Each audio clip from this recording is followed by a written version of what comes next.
Today we're going to review the spicy brown mustard spawn. All right, this, no joke, is the fourth variant, third or fourth, depending on if you count the sword and the axe. Same outfit, different weapons. I don't know if you're going to count that, but if you do, it's the fourth variant. If you don't, it's the third. I think there's a blue and black one coming out soon. It's like a sharper pierce, like a bright blue.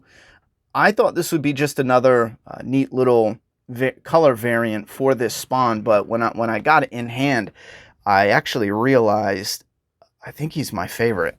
You know, the only other variant I have really is the Blood Feud, which was real cool. It's got kind of like a naked, off flesh tone look, kind of like a pale white with the red, and then a really glossy cape. I think that's the biggest difference. Blood splatter, the white, the red, and then the glossy cape, and it comes with the axe. I think it's a bloody axe. I put some prop blood on the axe there, painted. It's real glossy. It's dry, though, because they used a dot matrix originally, and it was just terrible. This was a real cool variant until this guy showed up. I don't know what it is, but they used a real basic gray just for, it looks black. I thought it was a rich black when I ordered it, but apparently it's more like a gray, and it's a real subtle difference, but it's just the figure. I don't think there's any paint whatsoever. Now you might think, well, that's what is with the spawn, but this spawn, if you look, it actually has a black wash running over it. So in the cracks, you can see a darker richer black, and that's because they put a wash over the entire figure. But they didn't do that with this. So if you compare the arms and the legs to the original spawn that they released, it has like a I don't know, like a rich charcoal gray type look, and blended with the yellow, it looks pretty good. And then the cape, I called it spicy mustard because the cape has that, spicy mustard look to it, because it's a yellow mold with I don't want to say orange, but it's like a brown wash. Yeah, brown wash. And the cape is just a flat matte finish on the cape, and it looks pretty sick. See that wash going on? All the details pop. The spikes have a really, I guess it's a silver, but it looks gold in hand. Not this type of gold. This is like a dark gold. And then I think they molded this, because you can see the yellow, and then there's a yellow there, that little yellow dot. They molded this in yellow. I'd be curious to see if some of the old production pictures have a yellow pouch there, and they changed it. I think it would still work with a yellow pouch. It goes with the rest of the figure. But having a black, again, no wash, but a black pouch on his side. I'm going to touch that up with some paint. Again, it fits nicely. I think it was a good idea to change that, if they did change it. Because why wouldn't they just mold it in black? It looks like it's just a flat matte paint job. And then he has the same chains. Everything's identical, just a totally different paint.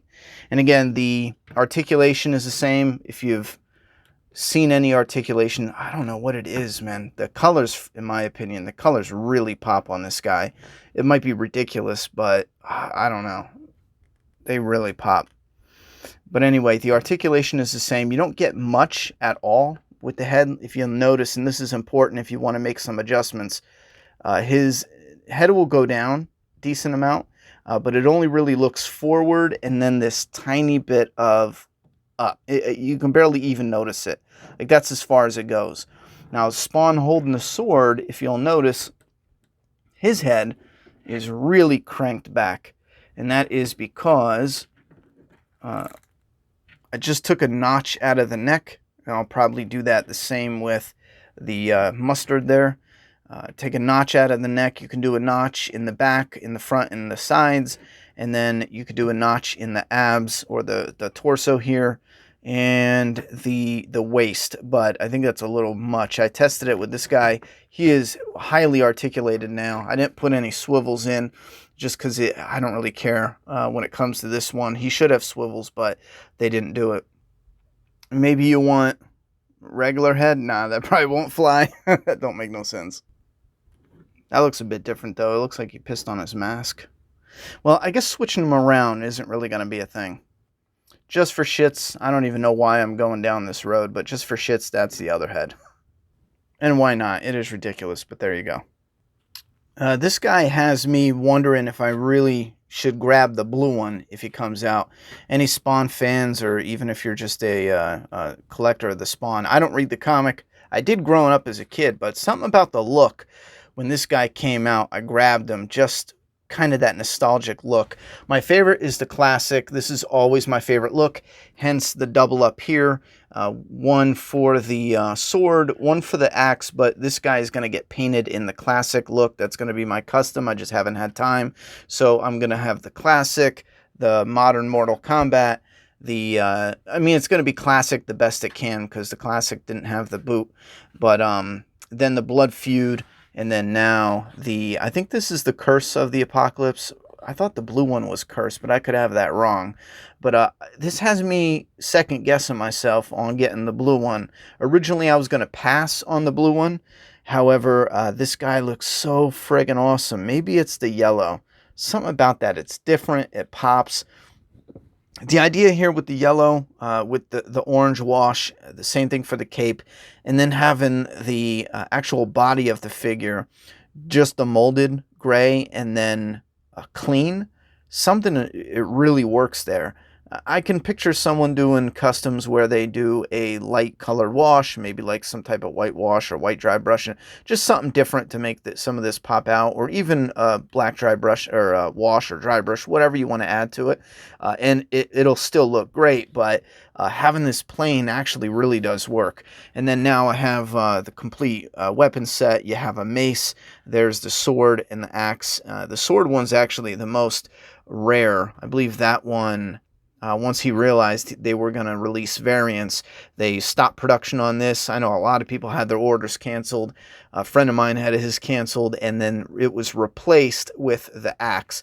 So this guy is worth a lot of money. If you happen to have him and you haven't opened him yet, you could probably sell him for a chunk of change and just get the axe.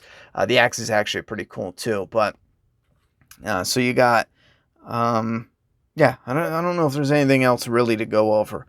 He's just really friggin' cool.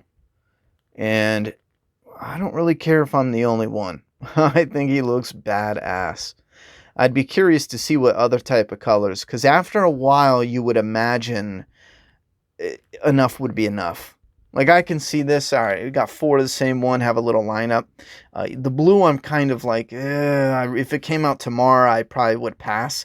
Wait for some reviews, maybe see it in hand. But what else, what other colors are they going to come out with, or other variants? I think after this, I'd be in the mood for them to start releasing some new ones. I'm still waiting for a Spawn with a soft goods cape or something that's an alternative, so you can remove the cape and it is very, very articulated. Now, this guy is articulated, but I'm talking like Spider-Man type of articulated, where you can actually have a workable swivel. You have joints that don't get caught up with the guards. Same thing with the joint here, because he doesn't fold up as easy as you would think. Like, once you make the adjustments, he's still new and stiff, but once you make the adjustments, this guy will move around quite a bit. He's a lot of articulation, but again, that's adjustments there. This guy doesn't have any of those little cuts, so he's only going to move forward barely at all, yeah, he's not going to get much more. I mean, we could push him back, but it was hard to do. I was trying to get you an idea, but I can't do it one-handed. But, this guy will go back and then forward, crunch up. But this guy, that's as far back as he'll go. I mean, I can go like this a little bit more, but I'm really going to snap him if I push any more. One cool thing I feel like McFarlane should capitalize on is, since he has this going with a bunch of variants and already additional weapons, he has the Kickstarter, which is roughly around, if not the same scale. Keep that going, because this is the Kickstarter's gun that came with it. That's the Necroplasm Blast that came with it. You can put this with this guy, that guy, this guy. Same thing with the gun. You can trade the sword that he has. So if you make those as, McFarlane owning his own character and his own figure toy company, you can make them so they're all interchangeable, and it adds value to that, especially display collectors. Like if I put these on display in my office, you can switch these around when you get sick of how they look. Take away the hand weapons, the melee weapons, and give them some guns, give them double guns, a grenade launcher. I think each rendition should come, and then leave it like this. McFarlane Toys has a terrible habit of going crazy with different scale. Like, he's already got a commando spawn and like a 12-inch scale. Instead of working on that, they should do more articulated, keep it going. They got the gunslinger. He should come loaded with guns, and then someone else. But this way you can interchange them. If I ever get lucky enough to do that with my comic Doomsday Kingdom, I would love to pick a line. This is still available on Indiegogo. Order it, and there's still free posters for everyone. You get 5 of them, plus trading card, bookmark, and yada, yada, yada. Indiegogo, Doomsday Kingdom, order it, and it ships the very next day. Listen, the figure line, like I was saying, that's something I think would be awesome to do, because there's survivors in the world. It's a zombie book, but different type of zombies. The survivors can mix and match with the weapons and tools. Some people like to mix and match and paint, but even if you just wanted to mix up the accessories, I think that is something that adds value, and he should really use the different weapons in the repainted variants as a stepping stool to utilize that more and more, because then once you build up a handful of guns, because he's not releasing accessory packs, once you build those up, you can have collectors now reuse a number of different weapons on one particular spawn, and then he could look like one of those covers from the comic where he's got like 50 guns. You know what I mean? Holding 2 guns, he's got guns on his back. I don't know. Just an idea. 50 was a bit ridiculous, but just wanted to throw that out there. Yeah, this guy's friggin' epic. And if you had the chance to get the Kickstarter, this guy is absolutely incredible. Probably one of the best Spawn figures out there, minus a couple really odd choices. But I think he is my now reigning champion as a favorite. Now, this is always my favorite look, the classic. However, the modern look, it's still really cool for Spawn. But I think I as of right now, this won me over. It's just so fucking weird, and yeah, this is my new second favorite Spawn figure. This being number 1, and this spicy mustard. And I'm still shocked I'm even saying it. This is my second favorite Spawn. He just pops, man. That motherfucker just shines. He looks pretty cool with the little plasm there. He looks cool with it too. I won't go too crazy trying to get him in some type of position, but you can tell he wears the other weapons nicely as well. Have I showed you the mace up close? Not really a fan of this mace. When I heard Spawn was coming with a mace, I thought it was going to be pretty badass. Kind of, I don't know. I mean, it's neat. Don't get me wrong, but either the sword or the axe are definitely well above the mace. But it's still cool to finally have, or at least have, a different weapon coming with one of the Spawns. Anyway, thoughts and opinions down below. I'm out of here. I'm finishing up editing on Friday the 13th Part 2 for my main channel, Make a Path Presents. That's a big review. And then the week after that, we got Part 3 coming. I am going nuts with editing, so check that out if you're interested. Oh, and don't forget, Doomsday Kingdom. Support up-and-coming creators, man. Get a fresh new voice on the market. Got some awesome art by James Milne. Check it out.